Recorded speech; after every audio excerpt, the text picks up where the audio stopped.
Hi, this is Thomas from Apex Game Tools. In this video we're going to look at steering and orientation, mainly the changes that have been made between previous versions and Apex Path 2.0. So steering and orientation is basically the place where most of the changes have been made. This also means that if you have created custom steering behaviors before, you will have to rewrite these to use the new ways. And that is what I'm going to show you in this video, how these new components are made up. The first thing we're going to look at, the different components involved in steering, the changes made to those, and then we're going to look at some code. So first up, on the unit we still have the steerable unit component, which is basically the one that takes all the different inputs from steering components and makes the unit move and rotate.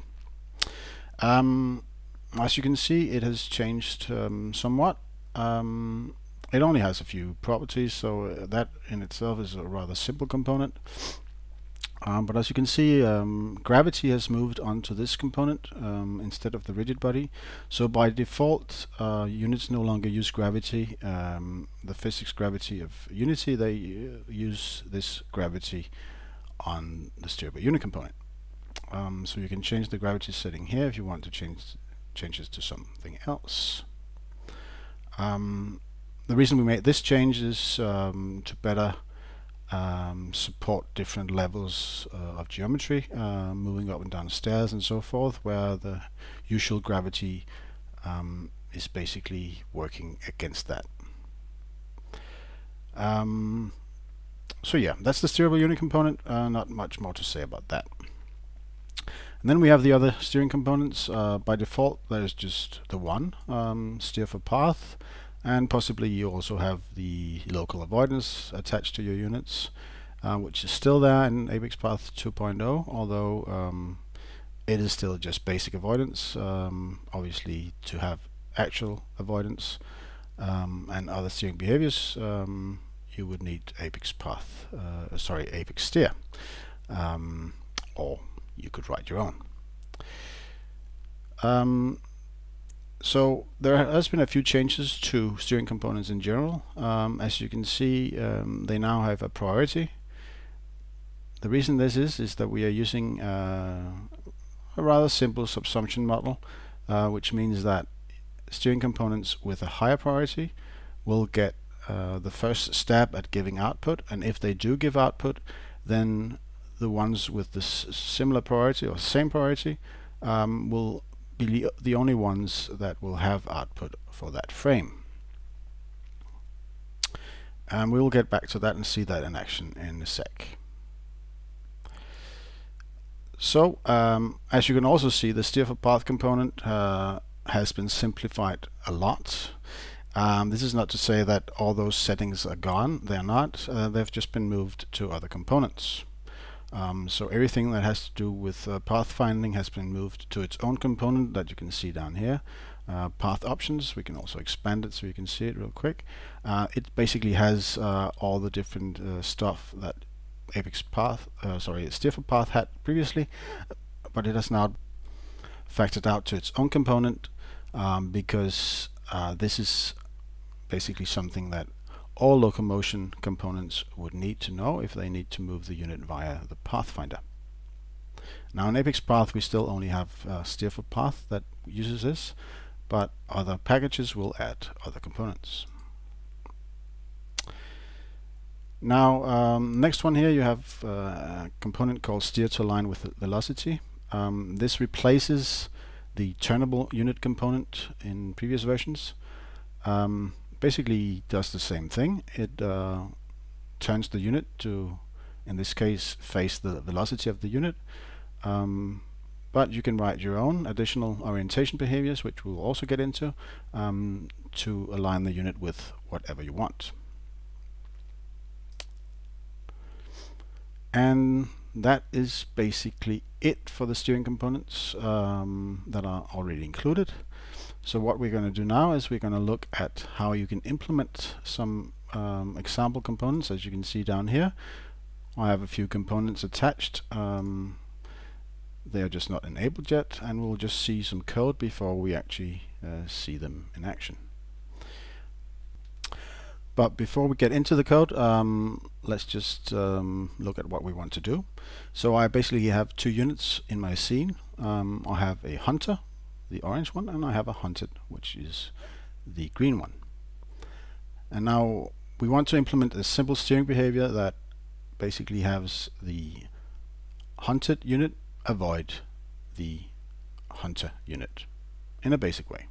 It is not the standard avoidance script that you would expect from Reynolds. It is just a simplified thing just to show you how you implement steering behaviors. So let's start with that. And in code,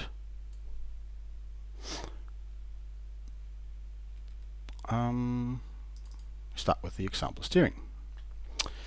I'm just gonna close everything else. There we go. So the steering components now have one required method that is quite a bit different from what you have seen before if you have created your own steering behaviors. As you can see, it doesn't return anything. The previous one was returned the vector 3 that you would like to use for steering. But steering works quite differently now. So whereas the old way of doing it returned a concrete vector for the new velocity, instead we now return an acceleration that we want to adjust our current velocity. As you can see, the method accepts two arguments. We get an input that will provide us with information that we need to calculate our acceleration, and then there's an output that allows us to supply an output. So in this example, what we decided to do was to actually try to avoid some other unit. So we have a reference to another unit, and we have a range that we want to avoid it at. So inside of 10 meters radius, we want to avoid this unit. So that is pretty simple. We simply take the direction between the other unit and us, and then if that is within the repulsion range, we basically give it the vector pointing away from the other unit, as you can see here. Now this one here, simply, as you can see, we have normalized the vector, and then we just give it a length that is the difference that we need to move in order to be outside or just at the edge of this repulsion range. So in other words, the closer we are to the unit, the stronger this will be. And as you can see, what we do, the simplest thing here is just to set the desired acceleration. We'll get back to a few of the other outputs that are available, but you will always want to set the desired acceleration. Now, as you can also see, when we don't have an output, we simply return. You don't write that an output of 0 or anything, you just return. This means that if you don't have an output, then the next steering behavior in line will be evaluated for its output. So let's see how this works. So back in Unity, let's take our hunted unit, and we'll just enable this first example. Now the first thing to do is, when you've created the steering behavior, the default priority will be just 0, which means that it would have the lowest possible priority. But in this case, we will have to try a few things. The first thing we want to try is actually set this to the highest priority. This means that if it needs to avoid the other unit, that is all it will be doing. So if we set this to 10, which is above the priority for steer for path, that would mean that once this one actually has to do something, that is all that will be done.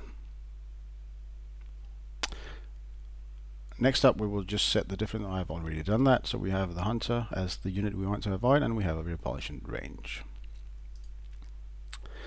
So let's try that. As you can see, our unit, it avoids, and if I move this one closer, it just avoids that unit. Now if I try to get on the other side of this unit, it moves like this. Now that is not exactly what we wanted. I mean, we would like it to go over there. We would still like it to avoid the other unit. What it would be optimal if it just went around the unit at a distance of 10. And as you can see, it doesn't really do that well. It does it, but it does it very slowly. So how do we fix that? Well, the reason that this is happening is that, as I said, when we give it a high priority, this means that this will be the only one that is active at that point. That is when the unit is closer than 10 to the unit it tries to avoid. Only the avoidance vector from this steering behavior will be active. Once it is further away than 10, then this will have no output and only steer for path will run, which will basically move it back in within the range of 10, and then vice versa. So it will just stand there and oscillate between these two and not really get any closer to its goal.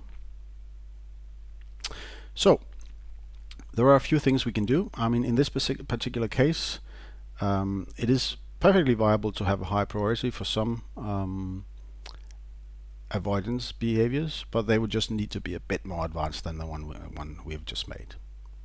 So let's try to simply set it on the same priority. Doing that will mean that they will both run, they will both give an output up here.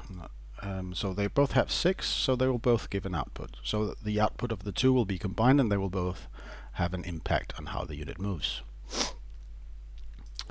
So let's see how that works. Well, it went over there, so that's fine. So let's try and put it on the other side. Well, now we can see that now it pretty much ignores the avoidance.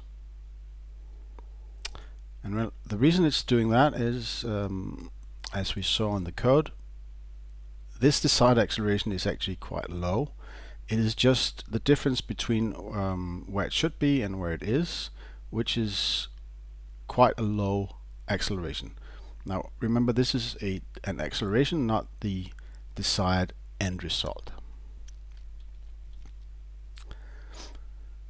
So for this particular component,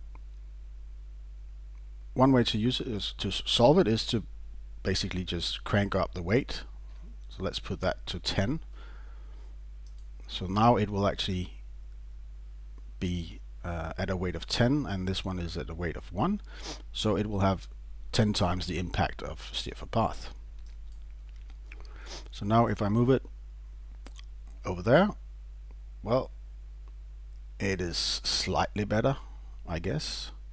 It will move around the periphery of the circle around that unit, and it will get to its destination. At least it did so a bit faster than it did before. But it's still not the optimal situation. Now part of that is because of how this is implemented, but also it has to do with how we have calculated the desired acceleration. So let's try to look at a different way of doing this. So we will switch to the second example. It is very similar, almost identical. The only difference is that instead of using the difference between where it wants to be and where it is as an acceleration, we simply use that to calculate the point where we want to be. So we basically want to be from where we are plus the difference between where we want to be. So that is our target position. And then we use the seek method to get there. And this is one of the methods that are available on the steering component. There are a few. as you can see, we have the seek. It has a number of overloads for different purposes, and it also has an arrive method that does similar stuff, but simply arrives the unit, basically makes it slow down and stop. Now, seek has the advantage of having this be capped to the max possible acceleration. Now, this can be both good and bad. This is what you want in some situations, whereas in other situations you actually do want what we had before. So what this does now is that it will actually seek this target position with the highest possible acceleration. So let's see that in action.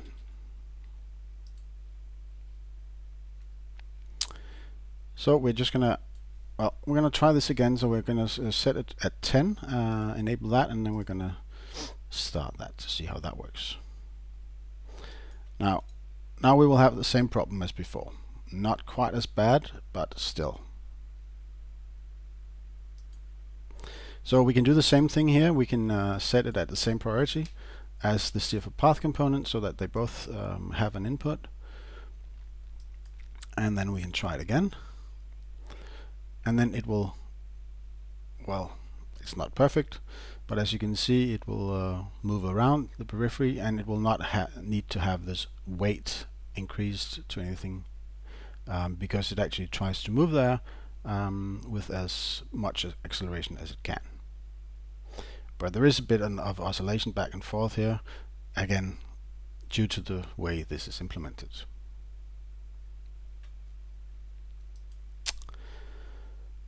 So that is basically it for steering.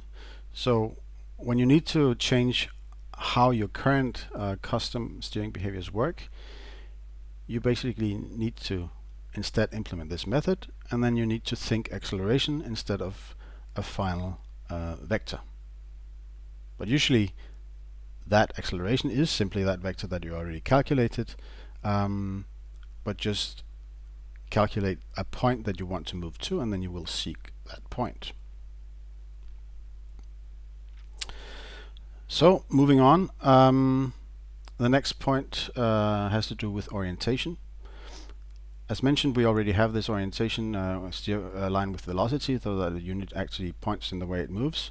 But you can add additional orientation components. They also work on a priority system, as you can see. We have a custom one down here. The basic steer to align with velocity will have the lowest priority. It will kick in if nobody else has anything to say. And then let's look at how we will implement this one down here. So the idea of the example orientation component is that it will look at this focus point up here when it is within a certain distance of it. As we can see here, I've put in 10, so when it's within 10 of this point, it will look at that point. And I guess we can just enable it first. It will work better that way.